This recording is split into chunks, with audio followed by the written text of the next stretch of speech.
많이 계신 자리에서 말씀을 전해본 거는 오늘이 처음이에요.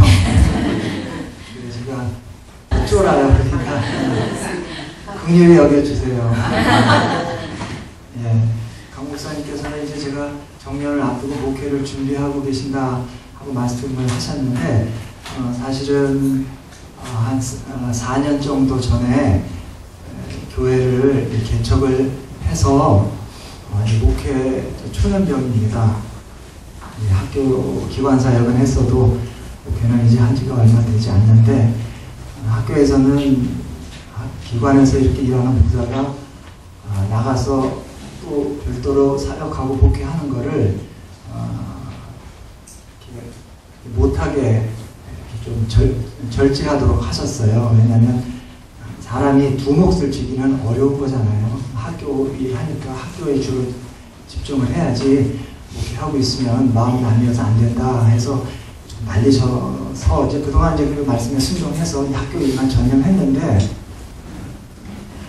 신학생들, 저는 주로 이제 신학대학원 학생들을 사역을 하는데요. 신학대학원 다니는 학생들 입에서 심심치 않게 들리는 말이 개척하려면 돈이 있어야 된다는 거예요. 이걸 뭐 대놓고 뭐 자기들끼리 얘기를 해요. 어디서 개척하려면 얼마 있어야 된다, 뭐 임대해야 된다, 뭐 꾸며야 된다, 뭐 지키기권 해야 된다. 최소한 5천만 원, 1억, 어딘 뭐 2억 뭐 이렇게 있어야, 대충 들어보니까 돈 1억은 있어야 목회한다 하는 게 거의 정설로 학생들이 그냥 받아들이고 있더라고요. 돈 1억 가지고 있는 MD 학생 별로 없어요. 1,000만 원도 없는데 무슨 1억이 어디. 그러면 돈 1억 없는 사람은 개척 못하는 거냐? 그렇잖아요? 그 말을 듣고 있으려니까 제 마음이 너무 편치 않았어요. 뭐냐 도대체. 신학생들이 앉아서 한다는 얘기가 돈 있어야 개척한다. 그래? 하는 마음이 제 속에 그래? 그러면 내가 한번 개척해볼라. 돈 없이. 일어난 돈 없이. 내 생각 들었어요. 변목사님, 홍목사님 말씀 이제 듣다가 이제 어쩜 이거 다 못할지도 몰라요. 그래서 제가 학교에서 일하니까 사학연금이라는 데 있거든요. 거기 신청하면은 한 3, 4천만 원 정도 대출 받을 수 있겠더라고요. 그런데 내가 그거를 대출 받아서 개척을 하면 당신은 대출 받아서 할 형편 되니까 대출 받았겠네 이럴 거 아니에요. 그래서 난 그거 필요 없고 그냥 하는 거예요. 그냥 한다고 생각했어요. 장소 없으면 그거 없으면 저는 그냥 그 지하철 앞에 나오면 공원 같은 거 비슷한 거 있거든요. 나 거기서 하려고 그랬어요. 거기서 하면 뭐라고, 그 지하철 구내로 들어가면 뭐라 하지만 공원에서 하는 건 괜찮아. 뭐 거기서 시끄럽게만 안 하면 나 거기서 어디서든지 한다고 생각한 거예요. 어디서든지. 그리고 실제 이제 한 거예요. 그런 마음이 있다 보니까 그런 뜻을 이제 개척해도 도저히 안 되겠다. 이상 꼴보기 싫어가지고 본인서에 개척한다는 말 아주 꼴보기 싫어서 내가 돈 한 푼 없이 개척해야 되겠다는 얘기를 이제 몇 사람한테 했는데 그 중에 한 사람이 감동을 받아가지고 자기가 아는 복덕방 하는 집사가 있어요. 가락동에. 이분은 이제 주일날은 복덕방 안 여는 거예요. 그러니까 그 복덕방에 와서 일단 시작하면 어떡하냐고. 야, 너무 좋다, 너무 좋다. 집에서도 할 판인데, 지금. 집에서도 할 판인데, 복덕방 나왔다는 거예요. 복덕방이 요 강대, 요거 반만에. 다 그렇잖아요, 복덕방이라는 데가. 거기서 했어요. 시작을. 그래가지고 그냥 4년 지났는데요. 야금. 지금은 거기서는 안 해요. 이제 뭐 그래도 하나님이 주시더라고요. 그 조그만 거 상가 하나 그냥 27평짜리 하나 생겼어요. 이 사람이 에어컨, 저 사람이 뭐 냉장고, 이 사람, 그러니까 우리 교회 오면 이게 전부 다 너무너무 이게 다양해. 이게 뭐 세팅이 맞질 않아요. 구색이 하나도 안 맞아. 이게 뭐, 그러니까 다 이 사람 저 사람 준 거 갖다가 해놓은 거니까. 내가 성격이 그거 못 참는 성격이거든요. 내가 딱 이 세트로 맞아야 내가 되는 사람인데, 구질구질하게 있으려니까 죽기는 죽겠는데, 아무튼 아무튼 제가 말씀드리려고 하는 거는 돈이 있어야 개척하는 건 절대 아니에요. 믿음 없어서 못하고 꿈 없어서 못하지, 그 꿈만 있고 믿음만 있으면 개척할 수 있습니다. 그렇게 해서 개척을 한 개척 초년병이다 하는 말씀을 이제 드리면서 오늘 뭐 신앙운동에 대한 말씀 이렇게 이제 일하고 했는데, 아무튼 제가 준비한 거 읽을게요. 제가 학교에서 일하는 목사라 지금은 굉장히 큰 애드립 제가 한 거예요. 20분 안에 끝을 내야 되니까 딱 읽을 거예요, 제가. 그래서 강의 안에 이렇게 큰 제목만 적었는데요. 그거 보실 필요는 없어요. 나중에 가서 꼭 보시면 이 내용 있습니다. 제가 수년 전에 칼과 칼집이라는 리더십에 관한 책을 읽었습니다. 그 내용 중에 기억에 남는 대목이 하나 있어요. 세상이 아무리 디지털 시대라 해도 그래도 예수 믿는 사람들이라면 꼭 간직하고 살아야 될 아날로그적 가치가 있다 하는 말이었어요. 그 아날로그적 가치라는 게 뭐냐? 말씀 묵상과 기도라는 거예요. 제가 크게 공감했습니다. 지극히 초보적인 수준에서 설명을 하자면 디지털은 0과 1로 이루어진 이진법 신호로 작동되는 시스템이래요. 반면에 아날로그는 물량의 과정과 연속성을 중요시하는 개념이래요. 뭔 말인지 모르시겠죠? 저도 몰라요. 모르겠어요. 그런데 이 정도 설명만 가지고도 말씀 묵상과 기도를 왜 아날로그적 가치라고 하는지는 이해할 수 있을 것 같아요. 그러니까 신앙생활 하는 데 있어서 절대로 간과되거나 생략될 수 없는, 건너뛰면 안 되는 어떤 과정과 연속성이 있어야 된다는 얘기인데, 그게 바로 말씀 묵상과 기도라는 거예요. 당연하죠. 기독교 신앙에 있어서 하나님 말씀을 묵상하고 기도한다는 것은 신앙이 유지되고 성장되는 데 있어서 필수 불가결한 요소지요. 특히 하나님 말씀으로 교인들을 양육해야 되는 목회자들에게 있어서 이거 뭐 재론의 여지가 없는 절대적인 과제라고 해야 될 거예요. 목회자, 그러면 하나님 말씀 100% 절대 불변의 진리로 믿고, 우리 신앙과 삶의 유일하고도 궁극적인 표준으로 믿고, 하나님 말씀 존중하고 묵상하고 영혼들 위해서 기도하는 일에 부지런하고 능한 사람들 돼야지요. 근데 요즘 이 세상 풍조라는 것이 그리스도인들이나 목회자들이 이 영적인 아날로그 가치들, 하나님 말씀과 기도를 마음에 담고 살기가 정말 쉽지 않은 시대인 것 같아요. 나 자신과 우리 시대와 이 교회를 향한 하나님의 선하고 깊은 뜻을 발견하고 깨닫는다 하는 게 이게 저절로 되는 일도 아니고 단박에 되는 일도 아니에요.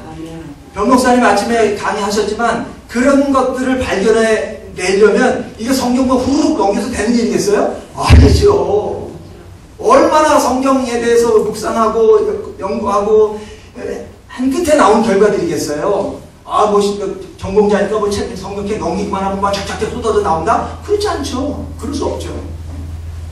이게 뭐 터치스크린에 손가락만 갖다 대면 뭐 화면이 확확 바뀌고 메뉴가 막 딱딱 나오는, 그렇게 막 스피디하게 되는 일이 아니거든요. 말씀 오래 들여다봐야 되고 깊이 들여다봐야 되고요.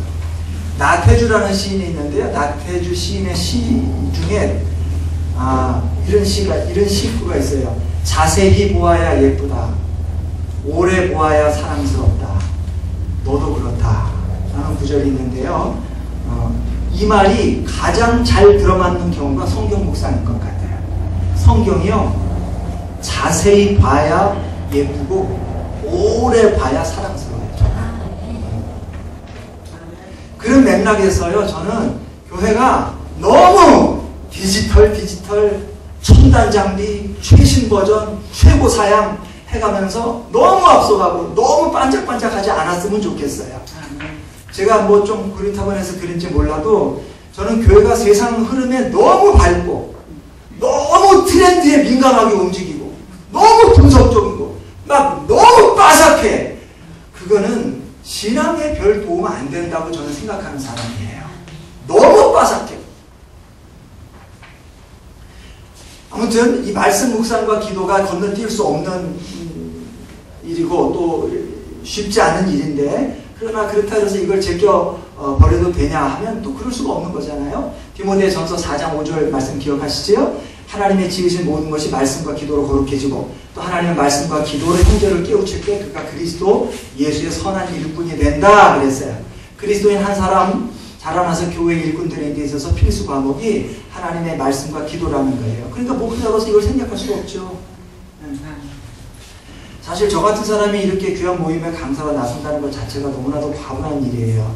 목회자로서는 저보다 훨씬 선배님들이신데 여러분 앞에서 제가 무슨 말씀을 드릴 수가 있겠습니까? 많은 우리 학교가 개혁주의 생명신학 7대 실천운동을 통해서 우리의 신앙과 삶의 유일한 표준이 성경이라고 표방을 하고 있고요. 마침 오늘 이 모임에서는 성경을 표준과 중심으로 한 신앙운동에 대한 말씀을 전했으면 좋겠다 하는 말씀을 듣고 제가 용기를 좀 냈습니다. 제가 신학교에서 21년 동안 일하면서요. 우리 신학대학원 학생들 관찰하면서 또 가끔씩 학교를 찾아오는 목사님하고의 대화를 통해서 우리의 신앙과 삶과 사역에 있어서 하나님 말씀의 우위성을 두고 살고 있다는 게 얼마나 중요한가 하는 것을 참 많이 느껴요. 나도 하나님 말씀이 부요한 목회자가 됐으면 좋겠다 하는 이야기를 자주 해오고 있습니다. 오늘 그런 이야기를 시간이 주어지는 대로 함께 나누겠는데요. 제가 여러분 목사님들께서 못 들어보신 말씀 새롭게 할 건 아니고요. 가져는 의미로 확인하는 의미로 이 시간 되는 때까지 말씀 함께 나누도록 하겠습니다. 우선 성경을 우리의 신앙과 삶의 유일한 표준으로 삼고 살려면 다른 거 다 그만두고 일단 성경 읽어야 돼요. 성경 배워야 돼요. 목사님 안다는 게 뭐냐 설명 하시는 가운데 뭐가 나왔어요? 배워야 된다는 얘기가 나왔잖아요. 배워야 돼요. 성경 좀 더 알아야 돼요. 이미 그렇게 하고 계시겠습니다만 목사님들이 그 일에 말씀을 읽고 배우고 묵상하고 알아가는 일에 좀 더 시간과 정성을 들였으면 좋겠어요. 하나님 말씀에 창념하는 아날로그 목회자들이 좀 돼야 되겠다는 거예요. 학교에 있으면서 목사님들하고 통화할 일이 전화를 드릴 일이 있어요. 예전에 핸드폰 많지 않을 때는 사택이나 교회로 전화 드렸거든요. 10번 전화하면요. 한 분이나 두 분 정도 교회에 계셔요. 안 계셔요. 물론 신방 중이라고 하는 말씀도 사모님이 하실 때도 있었는데 거의 되게 안 계셨어요. 너무너무 어려워요. 지금은 핸드폰이 있어서 통화 자체는 어렵지 않아요. 그래서 제가 목사님께 전화해서 통화할 때 목사님 안녕하세요. 잠시 통화 괜찮으세요? 하고 좀 어떻게 지금 교회세요? 하고 물어봐요. 그러면 또 10에 8, 9은 밖에 계셔요. 다 필요한 일 하시겠지. 다 교회 사역 하는데 필요해서 나와 계시겠지. 그래서 제가 의심이 좀 드는 거예요. 내가 목사님들이 밖에 나와 있는 시간에만 하필이면 전화를 하는 걸까? 서재나 사택이나 교회에 앉아서 어떻게 그렇게 밖에 나와 계셔요? 그래도 다 성경 다 묵상하시고 계시겠죠? 그렇겠죠? 네. 그래서 제가 기도야 새벽 기도 시간에 하겠다. 한 2-3시간 하겠다. 그래도 뭐 한 8시면 일단 기도 마치시니까 제가 8시 이전에 전화한 적은 없으니까 기도야 새벽 기도 때 하셨을 거고 어떻게 이렇게 밖에 계실까? 어떻게 이렇게 분주하실까? 제가 이제 좀 마음이 좋지 않아요. 교회입니다. 사택입니다. 아니면 또 서재입니다. 연구실입니다. 목양실입니다. 그러면 얼마나 좋을까 하는 생각이 이제 들죠. 그러나 이제 충분히 잘 하고 계시리라고 믿지만 의심은 좀 들어. 예전에 김동길 교수가 어떤 강연에서 한 말이 지금 오래도록 저한테 남아있는데요. 박정희 대통령 시절에 노다지 교도소 들었는데 한 번은 서대문 교도소 감방 안에 앉아서 성경책을 읽고 있었대요. 저녁 나절이었는데 하루는 해가 뉘어뉘어 저물다가 한순간에 감방에 난 조그만 창문으로 햇살 한 줄기가 딱 비쳐 들어왔대요. 그런데 그 햇살이 마침 손바닥 위에다 놓고 읽고 있던 성경책 위로 햇살이 딱 걸렸다는 거예요. 그 순간에 어떤 생각이 들었느냐면 이 책 한 권만 있으면 내가 세상 어디 가서도 살 수 있겠다 하는 생각이 들었다는 거예요. 그 감방 안에 앉아가지고 창문을 통해서 들어온 한 줄기 햇살에 의지해서 성경책을 읽던 그 순간의 감동을 죽을 때까지 잊을 수가 없대요. 죽을 때까지.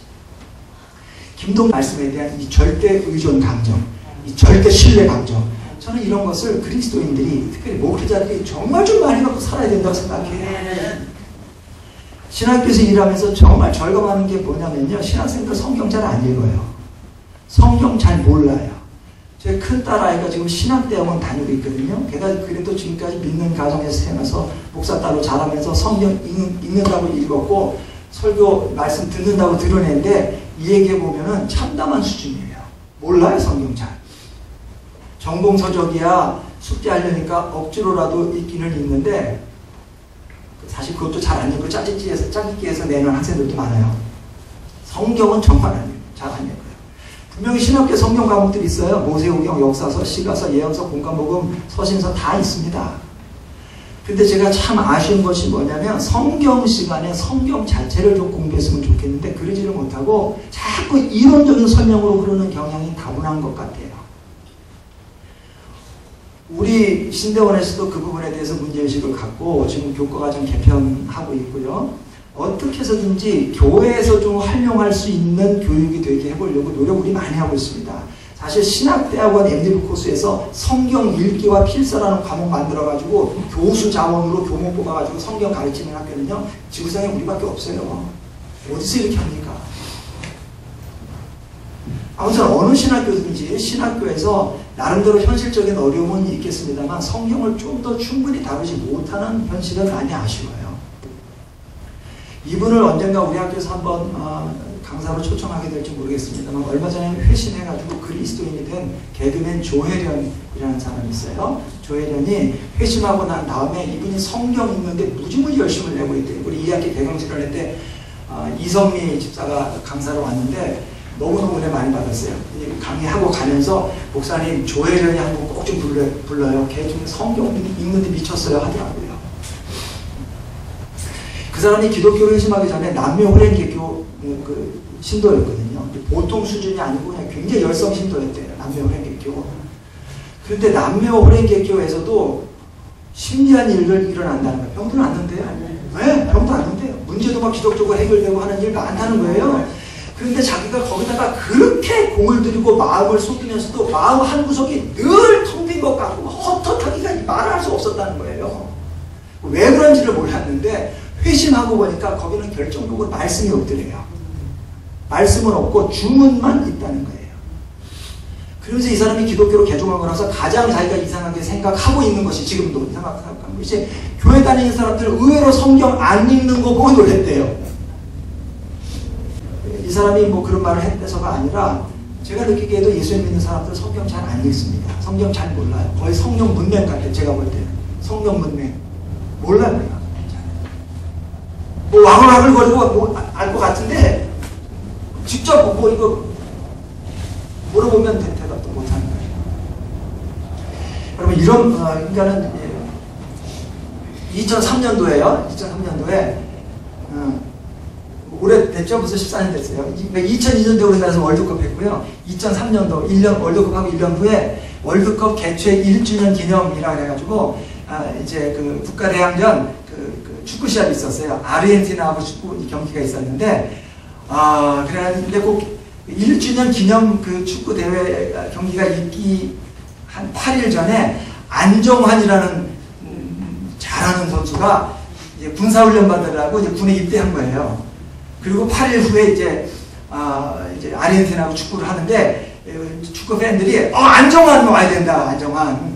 그래야 이거 게임 할 수 있지. 안정환 없으면 이거 우리나라 이거 게임 안 된다. 그래가지고 안정환 와야 된다 그러는 거예요. 근데 그 사람 군대가 있는 건데 지금 어떻게 오냐? 못 온다. 축구협회에서 못 온다. 그랬는데도 그냥 팬들이 막 불러야 된다고 하도 성화를 돼가지고, 근데 운베르 또 아니 무슨 코엘류 감독인가 같은 무슨 그런 감독이었는데 하도 불러야 된다 그러니까 불렀어요.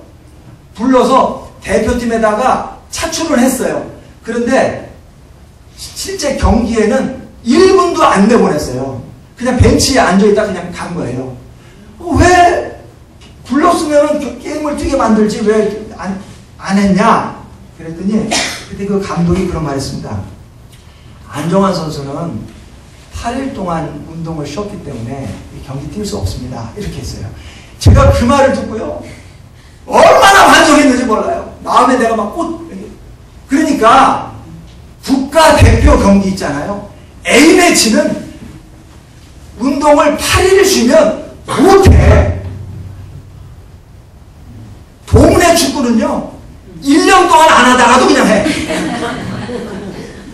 뭐 벌써 나가자. 그래. 그거 나가는데 동네 축구야. 동네 축구는 1년을 운동을 안 해도 언제라도 할 수 있는 게 동네 축구인데 국가대 항전 A매치는 8일을 운동 쉬면 못하는 거예요. 예수 믿는 사람들 8일 동안 성경 안 읽어도 것도 없어. 신학생들 8일 동안 성경 안 읽는데 아점 없어요. 전부 다 동네 축구팀 만드는 거지 그냥. 그러면 안 되죠. 그러면 안 돼요. 이런 말씀 한번 드려볼게요. 미국 사이판 공항이 있어요. 사이판. 우리나라 지방 소도시 버스터미널 분위기가 나는 사이판 공항에 입국 심사대가 있는데 게이트가 두 개인 거죠. 한쪽 게이트는 텅텅 비어 있어요. 한쪽 게이트는 사람들이 줄을 한 100m 정도 길게 늘어서서 입국 심사를 기다리는 거예요. 그런데 길게 줄을 서 있는 사람들이 옆에 텅 비어있는 게이트로 가지를 않아요. 갈 수가 없어요. 왜냐하면 그 게이트에 붙어있는 영어 딱 한 단어로 되어 있는 안내 문구 때문에 그래요. 두 단어도 아니야. 딱 한 단어야. 이렇게 써 있는 거예요. 그 게이트에. 아메리칸 이라고 써 있어요. 사람들이 쫙 길게 줄을 서 있는 게이트 앞에도 안내 문구가 써 있어요. 거기 이렇게 써 있어요. The others 써 있는 거예요. 그러니까 미국 사람인 사람은 요 문으로 들어오고 미국 사람 아닌 사람들은 다 저쪽으로 가라. 이런 거거든요. 그러니까 제가 영어 뉘앙스를 잘 몰라서 그러는지 몰라도 The others 그럴 때 미국 사람 아니신 분들이라고 들리지 않고 미국 사람 아닌 것들은 다 절로 가. 이렇게 들리는 거예요. 근데 여러분 사람을 미국 사람과 미국 사람 아닌 사람들이라고 별로 유쾌하지 않게 이렇게 이분법적으로 나누는 이런 일이 사이판 공항에서만 있는 일이 아니라 사실은 성경도 사람을 이렇게 이분법적으로 구분해요. 어떻게 구분할까? 마가복음 4장 11절 말씀 보면 이렇게 돼 있어요. 이르시되 하나님 나라의 비밀을 너희에게는 주었으나 외인에게는 모든 것을 비밀로 하나니 이렇게 돼 있어요. 사람 어떻게 구분해요? 너희와 외인 이렇게 구분해요. 누가 너희고 누가 외인이라는 걸까? 사이판 공항에 아메리칸과 디아더스는 이미 딱 나눠져 있어요. 미국 여권 가졌으면 아메리칸이고요. 미국 여권 없으면 디아더스예요. 그러나 예수님이 나누려고 하는 너희와 외인이라는 이 두 부류는 여권 가지고 나누지 않습니다. 인종 가지고 나누지 않아요. 돈 많냐 없냐 그걸로 나누지 않습니다. 정규직이냐 비정규직이냐 많이 배웠냐 못 배웠냐 그걸로 나누지 않습니다. 예수님께서 너희와 외인을 나누는 기준은 하나예요. 바로 하나님 말씀에 대한 태도예요. 하나님 말씀에 대한 태도로 나가요. 하나님 말씀에 대한 어떤 태도? 그 마가복음 4장에서요. 예수님께서 씨 뿌리는 비유를 말씀하시다가 이 말씀하시는 거거든요. 씨 뿌리는 비유 말씀하셨어요. 그런데 그 씨 뿌리는 비유의 뜻을 사람들이 이해를 했느냐 하면 못했어요. 우리는 지금 이해 다 하죠? 못했어요. 제자들도 이해 못했어요. 그런데 그날 저녁에 제자들을 비롯해서 몇 사람이 예수님을 찾아와요. 왜 찾아왔는가 하면 마가복음 4장 10절 말씀 보니까 예수께서 홀로 계실 때에 함께한 사람들이 12제자와 더불어 그 비유에 대하여 물으니 그랬어요. 비유 말씀에 대해서 물으려고 찾아왔다는 거예요. 이게 중요한 거거든요. 이런 태도, 말씀을 묻기 위해서 혼자 계시는 예수님을 조용히 예수님을 찾아오는 태도, 너무 중요한 거거든요. 여러분 제가 너희와 외인을 나누는 기준이 말씀에 대한 지식이라고 하지 않고 말씀에 대한 태도라고 그랬어요. 하나님 말씀 많이 아는 거 좋지만 물론 많이 알아야 너희고 하나님 말씀 많이 모르면 외인이다. 그런 말 아니잖아요. 지금 예수님께서 너희라고 불리우는 요 사람들이 비유 말씀 못 깨달은 사람들이잖아요. 그런데도 예수님께서 너희라고 불러주고 계신단 말이죠.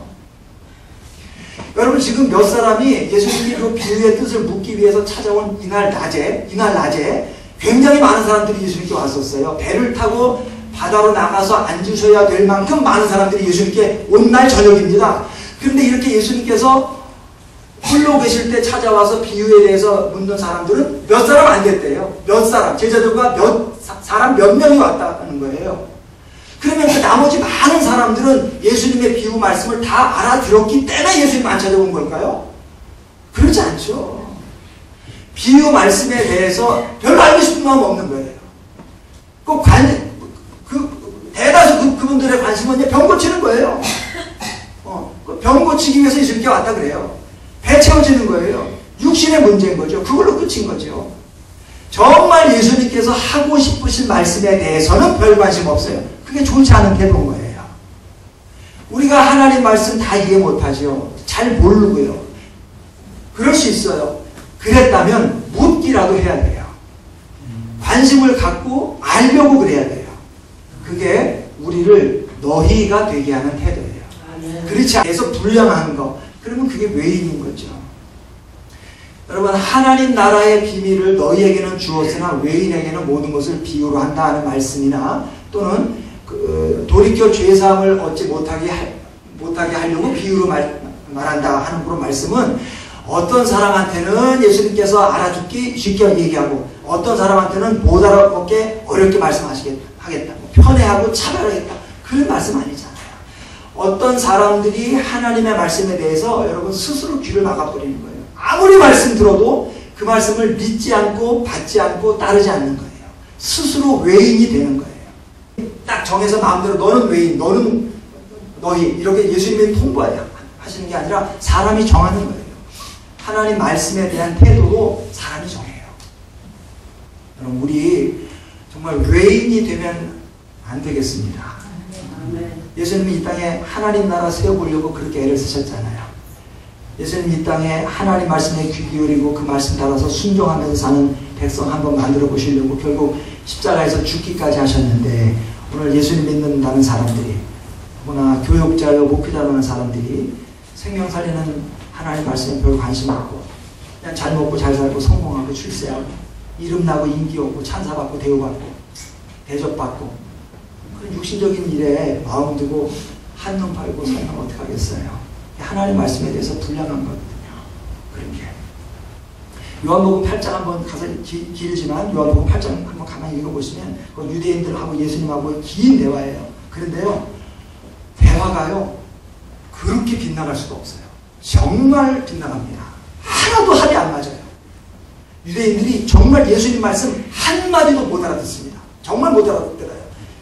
요한복음 8장을 한번 가서 찬찬히 읽어보세요. 유대인들하고 예수님하고 대화가 합이 맞는지 전혀 맞지 않습니다. 그거 제가 일일이 말씀 못 드려요. 정말 이 사람들 동문서답하고 있구나 하는 거 알 수 있어요. 그 부분에 가서 예수님께서 긴 대화 끝에 뭐라고 말씀하시냐면 너희가 내 말을 들을 줄을 알지 못한다 그래요. 그리고 너희 속에 내 말이 있을 곳이 없으므로 나를 죽이려 한다. 이 결론이에요. 예수님께서 내 말을 들을 줄 모른다 그랬어요. 이 말씀 알아들으려면 주파수 맞춰야 돼요. 영적인 주파수를 맞춰야 된다고요. 그래야 예수님 말씀이 수신이 된다고요. 예수님은 하늘 이야기하시고 하나님 나라 이야기하시는데 듣는 사람이 계속해서 육신에다가 주파수 맞추고 빵에 주파수 맞추고 돈에 맞추고 성공에 맞추고 수신불능이죠. 못 들어요. 안 들려요. 여러분, 하나님이 이스라엘 세우실 때 이 땅에서 강대국 만드시는 게 목적이었나요? 그랬으면 이집트나 바벨론을 택하는 게 빠르죠. 하나님 이스라엘을 강대국 만들려고 부르신 것이 아니고요. 하나님 말씀에 순종하고 하나님 경외하는 나라 만드시겠다 그랬습니다. 그래서 작아도 세상에 지지 않는 나라, 작아도 하나님 어떤 분이신지를 나타내는 나라, 작지만 복의 근원이 되는 나라 만드시려고 이스라엘 부르신 거예요. 이거 잊어버리지면 안 되죠. 여러분, 우리가 지금 제가 오늘 지금 하나님 말씀을 신앙과 삶의 표준으로 삼자 하는 신앙운동에 대한 말씀 나누고 있는데요. 사도행전 19장에 보면 사도 바울이 에베소에서 사역하던 때의 일을 기록하고 있습니다. 에베소는 전통적으로 우상숭배가 강하고요. 특별히 로마 제국 거의 전역에 걸쳐서 강력한 그 영향력을 행사하던 아데미 신상이 있는 본토예요. 그런데 바울이 이 에베소를 완전히 영적으로 수술해 버리잖아요. 얼마나 치유와 축사의 기적이 많이 일어났는지 나중에는 바울이 가지고 있던 손수건이나 앞치마를 갖다가 병 있는 사람한테 옮기만 해도 병이 나고 귀신이 떠났다 그랬거든요. 사람들이 막 회개하면서 요상스럽게 마술 쓰던 책들 가져와서 불살았다 그랬는데 그 값이 은 5만이라고 그랬는데 어떤 분이 은 5만이 도대체 어느 정도 되냐 그랬더니 요즘 미화로 환산하면 250만 불 정도 되는 가치 책이라고 하더라고요. 굉장히 큰 돈이잖아요. 그거 다 태워버렸다고요. 정말 큰 영적인 부흥이 일어났죠. 에베소에. 그런데 그런 개혁이 어느 날 그냥 돌발적으로 충동적으로 일어났냐 하면 그렇지 않고요. 이 에베소의 그 영적인 개혁은 2년 전부터 착실하게 준비가 되어 온 일이잖아요. 어떤 준비일까요? 사도행전 19장 9절 이렇게 돼 있잖아요. 바울이 두란노 성에서 날마다 강론하여 이같이 2해 동안을 하매 아시아에 사는 자는 유대인이나 헬라인이나 다 주의 말씀을 듣더라. 2년 동안 날마다 하나님의 말씀이 선포된 거예요. 2년 동안 하나님 말씀 듣고 배우면서 사람들의 마음이 전부 다 예열이 되어 있었던 거예요. 그러니까 어느 날 뻥 하고 다이아몬드가 터진 거예요. 종교개혁도 1517년 10월 30일 가만히 있다가 그날 갑자기 하늘에서 뚝! 더 이상 안 되겠다. 그냥 해버리자. 그렇게 돼서 조용하다가 하루아침에 어느 날 갑자기 뻥!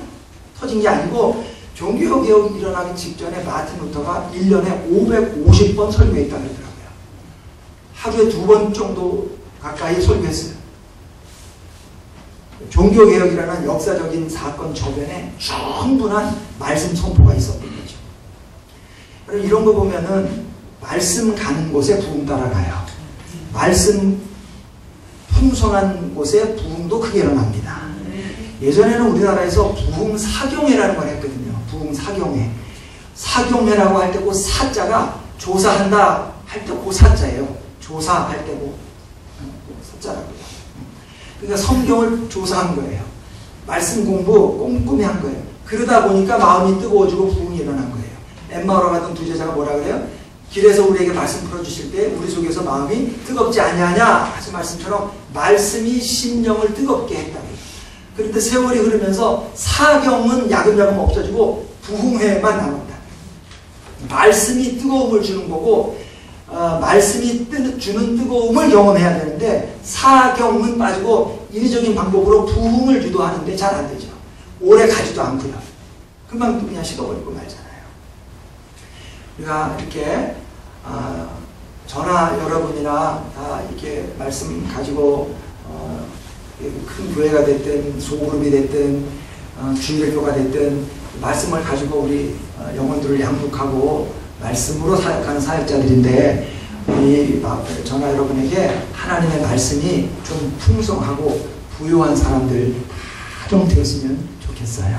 네. 자, 이렇게 최우선으로 성경을 가까이 하고 묵상해서 하나님과 깊은 영적인 교제를 나누는 것이 중요하다는 말씀을 드리면서 그러나 그냥 성경을 많이 읽고 많이 안다는 것만이 능사는 아니죠. 정말 더 중요한, 어떻게 보면 더 중요한 문제는 성경에 대한 지식보다 실천과 순종이 정말 중요한 문제예요. 아침에 강의하셨습니다만 제가 배우기로 히브리어에서 안다라는 단어, 야다라는 단어를 쓰는데요. 그 안다라는 단어는 그러니까 1 더하기 1은 2 하는 식으로 이렇게 지식적이고 이론적인 암을 말하는 게 아니라 요거는 실천적인 암을 의미하는 단어라고 저는 배웠어요. 예컨대 마리아가 내가 사내를 알지 못하니 어떻게 이런 일이 있겠습니까? 할 때 내가 사내를 알지 못한다 할 때 알지 못한다는 말은 경험이 없다는 얘기거든요. 남자 경험 없다는 얘기입니다. 경험 없다. 예. 출애굽기 1장에 요셉을 알지 못하는 세왕이 나타났다 할 때 그 알지 못한다는 말은 인정하지 않는다는 거거든요. 앞에 있던 정권 인정하지 않겠다 하는 얘기거든요. 사무엘상 2장 13절 보면 홈리와 비누아스는 불량자라 여호와를 알지 아니하더니 그렇게 되어 있거든요. 그때 알지 못한다 하는 말은 순종하지 않는다 하는 뜻이거든요. 특히 홈리와 비누아스는 제사장이잖아요. 제사장 아들들이면서 자기들도 제사장이에요.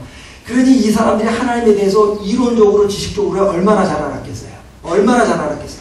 그런데도 성경은 이 사람들에 대해서 말하기를 하나님 모르는 사람이다 이렇게 얘기했거든요. 이 사람들은 뭐 순종은커녕 성막 안에서 온갖 못된 게 다 했잖아요.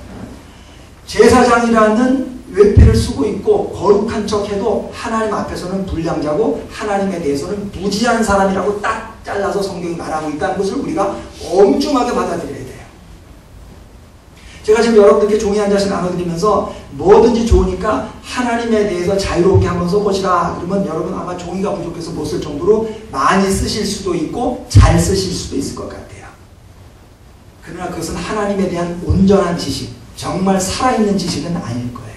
절반의 지식일 뿐이죠. 정말 살아있는 지식, 하나님께서 인정하실 만한 지식은 강의실에서 예배당 안에서 나오지 않고요. 삶의 현장에서 나옵니다. 저도 말은 이렇게 하지만 사실 이 문제에 있어서 난 자신 있다 얘기할 사람이 누가 있겠어요. 너무 어려운 일이죠.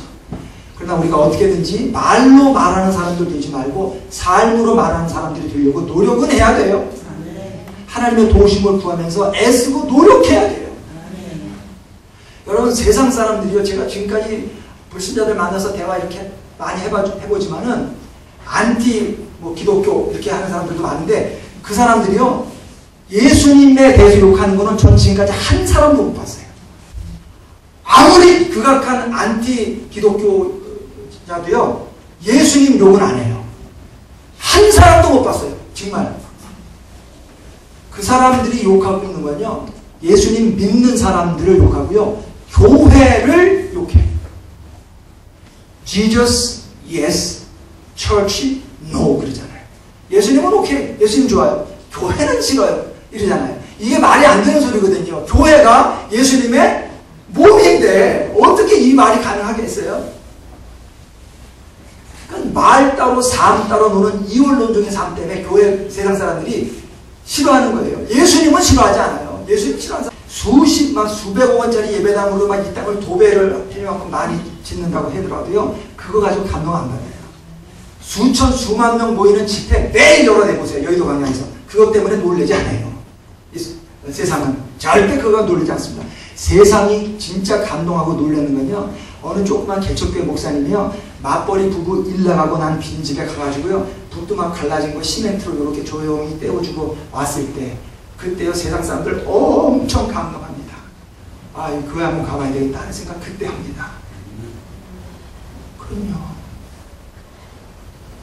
저는 여러분이 종이에 써내는 하나님 말고 종이에 써내는 하나님 지식도 좋아요. 그러나 그것만 말고 실제로 살아내는 하나님 지식이 많은 사람들, 우리 삶의 자리에서 하나님을 드러내는 아까 배 목사님 믿음은 결국 뭐라? 보여주기라 그랬잖아요. 이게 무슨 디스플레이하고 뭐 리선 떨자는 얘기가 아니라 믿음은 결국 보여지는 것, 배우고 가르침으로써 보여지는 것이라 그랬잖아요. 굉장히 믿음에 대한 좋은 정의죠.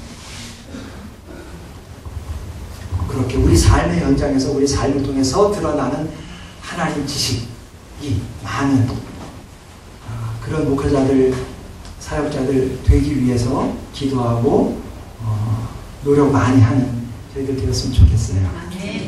자, 이제 거의 이제 그럼에도 불구하고 이제 목회자는 말씀을 가르치는데 힘을 쓰는 사람들이죠. 말씀 가르치는 일을 하는 사람들이잖아요.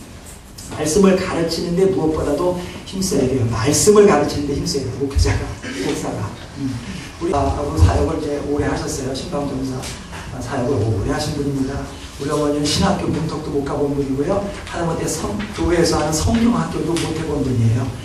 우리 엄마 순전히 혼자 성경 보고 기도해서 능력받아가지고 정말 제가 우리 엄마 같은 전도사 있으면 제가 정말 땅끝까지 쫓아가서 모셔오고 싶은 이제 교육자였어요. 정말 좋은 교육자였어요. 우리 엄마. 하여튼간 좋은 분이었어요. 교인들한테, 교회에 너무너무 좋아. 엄마로서만 안 좋아.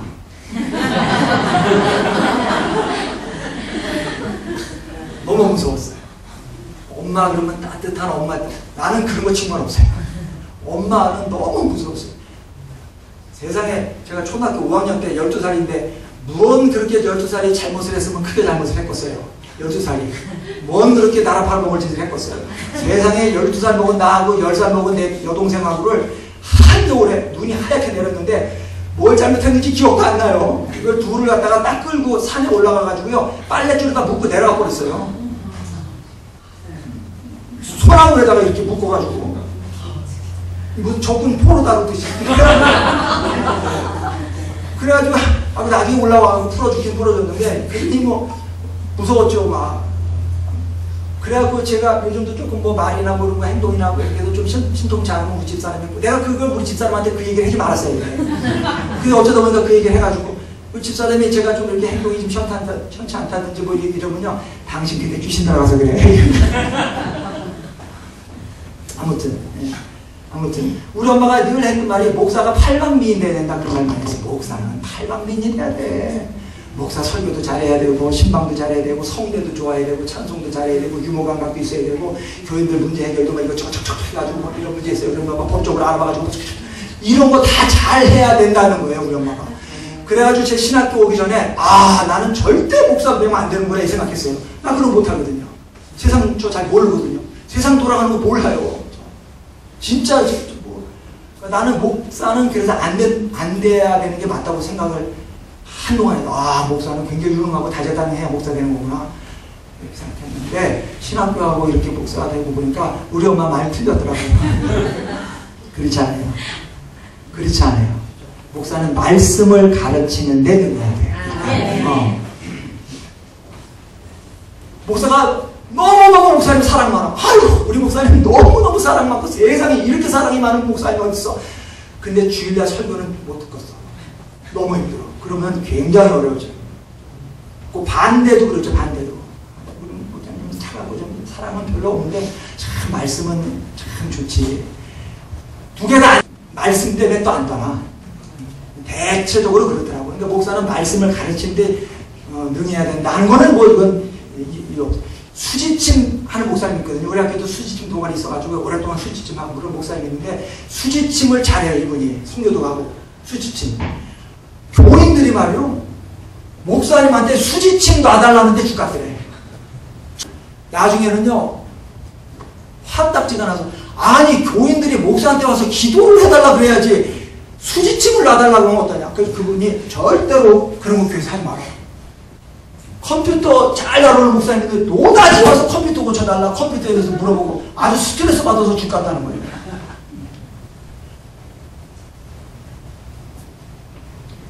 성도들을 위한 목사의 가장 좋은 최고의 서비스는 말씀을 잘 가르치고 먹이는 거예요.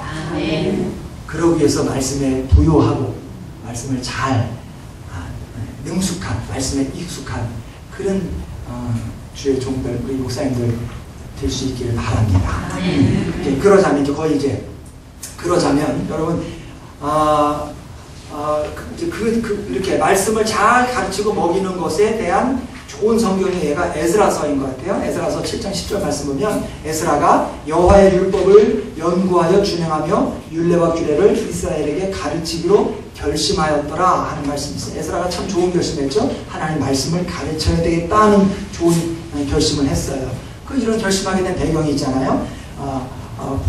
바벨론 포로에서 이스라엘로 돌아간 사람들이 포로에서 돌아온 지 한 100년 정도 지나면서 신앙이 또 흐지부지 된 거예요.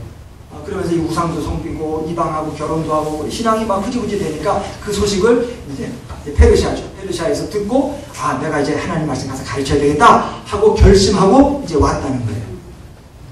에스라가 학사 에스라라는 이름으로 불릴 만큼 하나님의 율법에 익숙하고 잘 아는 사람이긴 했지만 하나님 말씀 잘 아는 사람이 에스라 한 사람만은 아니었을 거예요. 에스라가 고국에 돌아가서 이스라엘 백성에게 하나님 말씀 가르치기로 결심할 수 있었던 이유는 하나님의 말씀에 대한 지식 플러스 하나님 말씀의 능력에 대한 남다른 확신이 있었기 때문이에요. 이스라엘 공동체를 다시 일으켜 세울 수 있는 방편이고 수단이 될 수 있다는 하나님의 말씀의 능력에 대한 확신이 예루살렘을 향해서 가도록 만들었어요. 목사님들께서 설교 준비하시고 전하시고 하는 일들을 오랫동안 해오고 계실 텐데요. 저는 신학교 다닐 때 가끔 강의 시간에 교수님들이 이런 말씀 하셨어요. 설교를 믿으라는 거예요. 신학생들한테. 여러분 설교를 믿으세요. 설교를 믿어요. 설교가 사람을 변화시킬 수 있다는 걸 믿으세요. 라는 말씀을 들을 때 제 마음이 굉장히 뜨거워지면서 제가 정말 누구보다도 크게 아멘 했어요. 아멘 했어요. 근데 제가 목사 된 지는 올해로 21년 됐는데요. 대부분은 제가 설교자가 아니라 청중으로 지냈어요. 목회를 안 하니까. 교회 협동목사로 출석은 계속 했지만 또 협동목사인데 누가 설교할 기회가 그렇게 주나요? 그러니까 저는 목사지만 개척을 한 최근 4년을 제외한 나머지 한 17년 동안은 목사지만 설교자가 아니라 청중으로 지낸 거예요. 그러니까 부대낌 없이 지냈어요. 그냥 그렇구나. 지냈어요. 제가 목회한 지 지금 4년, 개척한 지 4년 됐는데 이런 말씀은 목회 선배님들 앞에서 송구스럽기도 하고 부끄러운 말씀인데요. 제가 설교에 깊은 회의가 없는 거예요. 설교에. 이제 4년 해놓고 이런 말 하는 게 너무 이제 그런데 너무 설교해도 교인들이 별로 달라지는 것 같지도 않고 그렇다고 해서 설교를 안 할 수 있냐? 안 할 수도 없고 설교 준비한다고 쎄 빠지게 준비해서 설교해봐야 별 소용없는 것 같고 그런데다가 설교해야 되는 시간은 얼마나 빨리 돌아오는지 없는 집 계산날 돌아오더라고요. 나도 모르게 한 번은 그런 말이 나와요. 아유 죽이려면 설교 그려버렸습니다. 그래서 제가 한 번은 진지하게 생각을 좀 해봤어요. 나는 정말 설교를 안 믿나? 제 스스로에 대해서 나는 설교를 안 믿는 목사인가? 설교가 사람을 변화시킬 수 있다는 걸 나는 못 믿나? 정말 못 믿는다면 목사 그만둬야 되겠죠. 설교하면 안 되겠죠. 그런 말은 그냥 힘드니까 일시적으로 나오는 귀여운 투정 같은 거고요. 결국은 하나님 말씀의 능력을 믿어야죠. 아멘. 믿고요. 내 말이 불같지 아니하냐? 내 말이 방망이 같지 아니하냐? 불같은 하나님 말씀, 방망이 같은 하나님 말씀 믿습니다. 에스겔 물장에 마른 뼈들이라도 하나님 말씀 들어가고 성령님 들어가면 다시 살아나고 지극히 큰 군대가 된다는 거 믿습니다. 여러분 이 세상 한번 보세요. 얼마나 머리가 잘 돌아가요. 세상이 얼마나 막강해요. 얼마나 견고한지 몰라요. 그런데 그렇게 샤프하고 막강한 세상이 그 힘 가지고 하나님 말씀 침묵 못 시켰습니다. 세상 너무 악해, 세상 너무 더러워, 세상 너무 어두워, 세상 너무 사악해 그러는데 언제는 세상이 하나님 앞에서 좋았던 때 있어요. 없는 것 같아요. 그렇게 특별히 요즘 세상이 정말 극악하게 하나님에 대해서 그렇지 않았고요. 세상은 하나님에 대해서 항상 반역적이었어요. 항상 악했어요. 죄악이 관용했다니까. 그러니까 세상 탓은 할 게 아니에요. 그 더러운 세상, 그 악한 세상, 그 막강한 세상, 그 머리 잘 돌아가는 그 반짝반짝한 한 세상이 하나님의 말씀을 완전히 입틀어 막는데 성공했던 적이 한 번도 없다니까요. 반대로 하나님 말씀 재갈 물리고 교회를 말살시키려고 했던 사람들과 나라들은 싹 다 없어졌어요. 그래서 여러분, 목사님들 우리 하나님 말씀을 믿읍시다. 하나님 말씀의 능력과 권세를 믿고 전하고 가르치는 말씀의 사역자들이 좀 됩시다. 있잖아요. 우리가 19세기를 문학의 황금기라 그래. 문학의 황금기. 난 이 말이 정말 너무 엉터리 같은 생각도 드는 거예요. 문학의 황금기인데요. 19세기에 영국 성인 문맹률이 30%였대요. 10명에 3명은 글자 몰라. 프랑스는 문맹률 45%, 이태리는 70에서 75% 문맹률, 러시아는 무려 90%가 문맹률이야. 나머지 5%, 10% 글자 읽으시는 사람들도 책 잘잘잘 읽는 정도가 아니라 책 제목 정도 그냥 읽고 그냥 가나다라 정도 그냥 초등학교 1학년 정도로 그르치면 그 정도 글 읽는 정도지 대만이 문맹이었다는 거예요. 문맹. 그런데 그 시기에 톨스토이, 도스토옙스키 이런 작가들 다 나오는 거예요. 이게 얼마나 역설적이에요. 만약에 그 사람들이 이거 글자도 읽지 못하는 인간들한테 내가 이런 글을 쓰고 앉았거냐고 펜 꺾었다면 그런 작품들, 그런 위대한 문학가들 못 나오는 거죠. 그러니까 세상 탓을 하고 교인들 탓을 하지 말고 하나님의 말씀의 능력을 믿고 묵상하고 준비하고 기도하고 가르쳐야 합니다. 그럴 수 있는 목사님들 꼭 좀 됐으면 좋겠습니다. 마지막으로 이제 에스라의 사례에서 한 가지만 더 보면서 오늘 말씀을 마무리하겠는데요. 에스라 7장 6절 말씀 보면 이 에스라가 바벨론에서 올라왔으니 그는 왕에게 구하는 것은 다 받는 자더라 그랬어요. 에스라가 어떤 사람? 왕에게 구하는 것은 다 받는 자였다는 거예요. 굉장히 특권을 누리고 이름 없는 왕이 아니라 페르시아의 아닥사스다 왕이에요. 대제국의 왕한테 구하는 것은 뭐든지 다 받고 사는 사람이란 말이에요. 너무나 누리고 사는 게 많고요. 특권층 중에 특권층이에요. 그런 사람이 그 지위와 특권 다 내려놓고 저 변방 시민인지 예루살렘으로 하나님 말씀 가르치겠다고 결심하고 그 먼 길을 떠났다는 거예요. 우리가 어떤 뭐 새로운 일을 시작하거나 잘못된 일을 끊으려 하거나 어떤 의미 있는 일을 하려고 하거나 그럴 때 이게 그냥 되는 게 아니라 거기 반드시 내려놓고 포기하기 어렵고 아까운 것을 내려놓고 포기해야 되는 일이 있는 거예요. 그걸 내려놓을 수 있어야 되는 거예요. 그 희생과 자기 포기가 없이는 되는 노릇이 없는 거죠. 성경책에다가 밑줄 긋는 거로 여러분 우리 만족하지 말고 그 말씀이 이루어지기 위해서 내 삶에다가 밑줄을 긋는 삶을 좀 살았으면 좋겠어요. 내려놓고 포기할 줄 아는 삶. 육신을 십자가에 못 박는 삶을 살아야 된다 하는 것을 우리가 꼭 좀 기억하고요. 우리 하나님 말씀에 좀 풍성한 사람들 됐으면 좋겠고 이렇게 모든 것을 내려놓고 예루살렘으로 와서 하나님 말씀 전했더니 어떻게 됐나요? 느헤미야 8장은 아마 구약성경에서 나오는 가장 기념비적인 장면 중에 하나일 거예요. 에스라가 예루살렘에 있는 수문학 광장에 사람들을 쫙 남자, 여자, 어른, 아이 할 것 없이 쫙 모아놨어요. 그리고 이렇게 돼 있잖아요. 에스라가 광대하신 하나님 여호와를 송축하며 모든 백성이 손을 들고 아멘 아멘 응답하고 몸을 굽혀 얼굴을 땅에 대고 여호와께 경배하였느니라. 백성이 율법의 말씀을 듣고 다 우는지라. 그 포기와 내려놓음을 내려놓고 와서 하나님 말씀 전할 때 백성들이 다 무릎을 꿇고 얼굴을 땅에 대고 울고 회개하면서 다시 한번 영적인 부흥과 각성이 일어나는 역사가 있는 거거든요. 네. 바라기는 저나 목사님들의 목회 현장에 이런 귀한 생명의 열매들이 많이 맺히는 복된 사역의 현장이 될 수 있기를 예수님의 이름으로 축복합니다.